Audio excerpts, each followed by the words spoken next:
It goes without saying that this next Call of Duty 2024 is a very important game for the entire zombies community.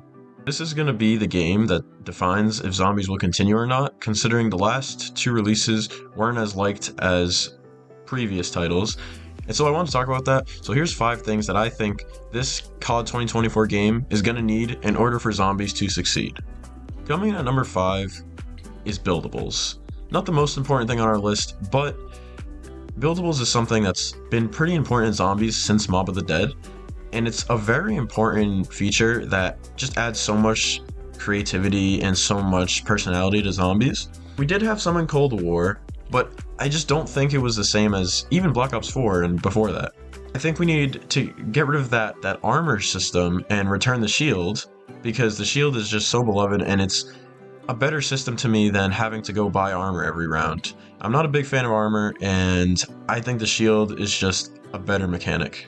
Another thing about buildables are the crafting benches in Cold War, where you can create grenades or monkeys, or you can get score streaks with salvage. I'm not a big fan of that, and honestly, I'm not against score streaks because I like score streaks and I think they're cool, but I think score streaks should be something that you should get in the map, something that fits the map well, kind of like you get the Dragon Gauntlet in Gorod, or the Pegasus Strike in Ancient Evil, stuff like that. I think that it should be something that fits the map well. Imagine after you killed a megaton, it gave you a key card, and with this key card, you could use it to put it into a computer and use that computer to call in a missile strike, or maybe you can unlock the helicopter, but stuff like that where it would be like stuff you can unlock in the game. It would add more progression to zombies, and progression is a very important part of zombies for me.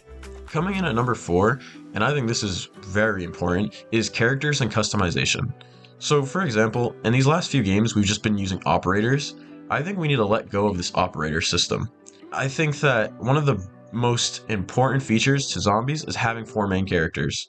I'd honestly rather take the transit crew over playing as operators, because at least the transit crew have some type of personality to them. I really just think that this game overall needs to have characters that are interesting, and they have good voice lines, and they can talk about their setting in the map.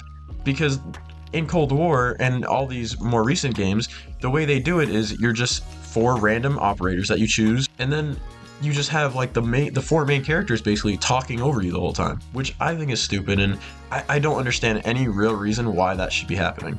An interesting point to bring up in all this is that at the end of the Forsaken Easter egg, we see Weaver, Carver, Gray, and Strauss all get captured, and those are 4 characters who could very easily just be the 4 base characters you play as. I think the only reason why we don't have 4 base characters playable anymore is because mainly the fact that Activision wants to sell more skins, and they think, well, if we sell the skins and make them playable in zombies, then, well, they'll just buy them. So let's just make it so you have to play as operators for everything. And that's what I dislike about the operators so much, but also it takes you out of the experience, because the biggest point in zombies usually is that you're the only 4. Another thing very important, at the end of the Forsaken Easter egg, in the end cutscene, we see that Weaver, Carver, Gray, and Strauss are all captured and brought to a prison. And that's why this 2024 game, we're going to be playing on a prison map on an island. And it would just make so much sense if we play as these 4 characters. Don't get me wrong, I'm not a big fan of Weaver, Carver, Gray, and Strauss, but to be fair, I would rather have characters that I'm not that interested in than just playing as operator skins for no reason. Just wanted to talk about this real quick. Apparently it's supposed to be on an island, a prison island in the middle of Japan. So we could be seeing a Zetsubo remake, possibly, which I think could be interesting. And so I'm really curious to see how that goes. Coming at number 3, we have guns. Now there's a lot of changes I want to see with guns. For one, I think we should go back to starting with the Colt. It's just so iconic, and honestly, it had so much progression to zombies, and progression is probably one of the best parts about the zombies game mode. Another thing that I want to talk about is the rarities. I think rarities that themselves just need to go. Rarities are so pointless because they just make every gun good from the box. And if you could start with the gun, there's no point to even hit the box. Why would you hit the box when you could just spawn with any gun you want? It doesn't make any sense, and honestly, I hope we get rid of this rarity system. I would be okay if, for example, the MP5 is a uncommon gun, and the RPD is a legendary gun. But there has to be some difference. You can't just have every single gun be able to be a legendary gun, because that doesn't make any sense. It adds no difference to guns. Every gun is good. You might as well just bring in whatever gun you want to use and then just max it out. And the last thing I want to talk about when it comes to guns is Pack-a-Punch. I actually really enjoyed Cold War's Pack-a-Punch system, and it's probably the best one we've gotten. I really like the fact that you have to upgrade your gun 3 times, and it's a lot more points each time, and you get a different camo each time. I think it works because a lot of the time, later rounds of zombies, you just have so much points and have nothing to do with it. It adds more to that progression like I was talking about earlier. Instead of just spending 5,000 once, you can go to it 3 times, with each time giving you more power, more power, more power, as well as being able to choose your alternate ammo type. Coming at the number 2 spot, probably one of my most favorite changes that I would love to see in this game is grindable out-of-game things. So let me explain what I mean by that. So anything that's grindable out of game would be stuff like gobble gums from the past, where it's stuff that you have to work for in game, but then you want to get it by going out of game and like using the liquid diviniums in Dr. Monty's factory and stuff like that. I think it would be really cool if we have a currency, maybe liquid divinium, maybe something else, it doesn't really matter, maybe element 115, whatever. I think we should have a currency kind of similar to how Cold War did it, but in which you'd be able to use these currency to progress in perks, spinning for gobblegums in like a machine.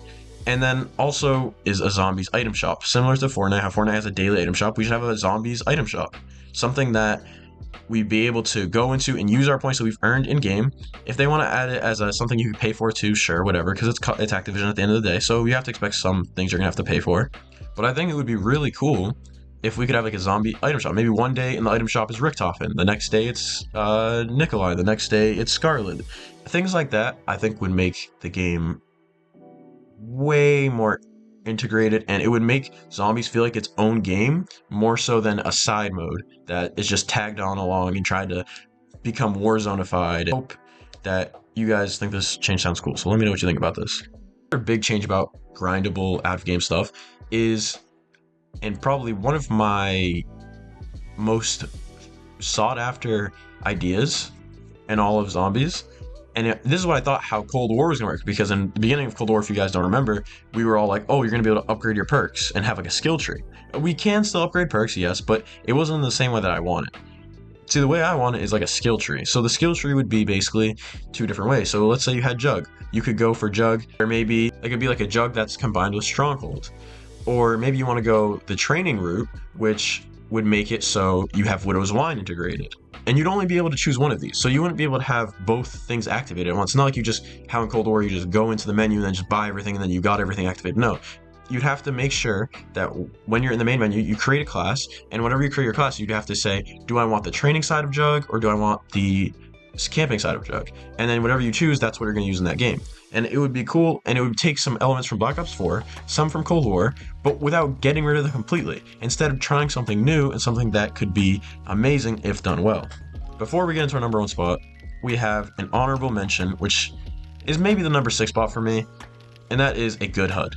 And Black Ops 4 was just too much on my screen at the same time, and I didn't like it. I thought it was too clunky, and it just got rid of everything we knew about the HUD. But in Cold War, it's so minimal, and it just feels like Warzone's HUD. And I don't even know why we have to have a mini-map in the top left. Like, I honestly don't understand why. And for some reason, you couldn't turn off the mini-map, which I don't know why, because why do you need a mini-map in zombies? I really don't know. The whole point of zombies is navigating a map and adventuring. There's no reason, to be honest, to have a map up there. And number 1, the most important thing that we need is personality. Now, when I say personality, what exactly do I mean? Because that could be pretty broad. I think it comes down to a few things, most importantly. I think, first of all, we need more personality in the maps we get. For example, most of the maps in Cold War were pretty mid overall. Like, they have no real personality to them. They're just facilities, and there's not a lot to them. It's definitely nothing like Black Ops 4 and 3, where those maps are loaded with stuff to do in maps. But in Cold War, there's not much you do on a map, other than go for high rounds and maybe do the Easter egg. There needs to be more content in maps that feel interesting, but not overwhelming.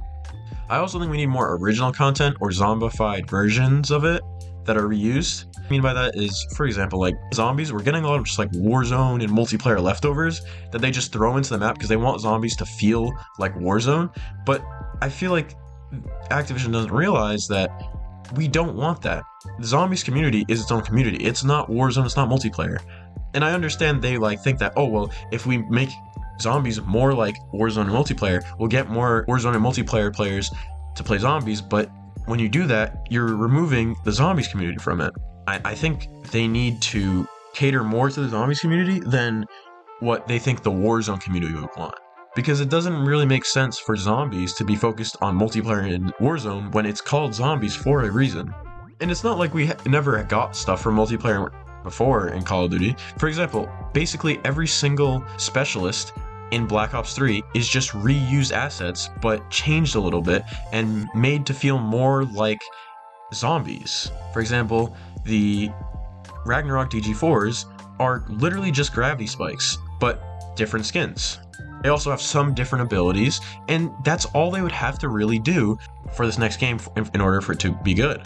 Honestly, that's all I really have to say about what I want for this next game. It's not much, but I think these 6 things are really important to the mode, and I really want to see them because I really want zombies to succeed.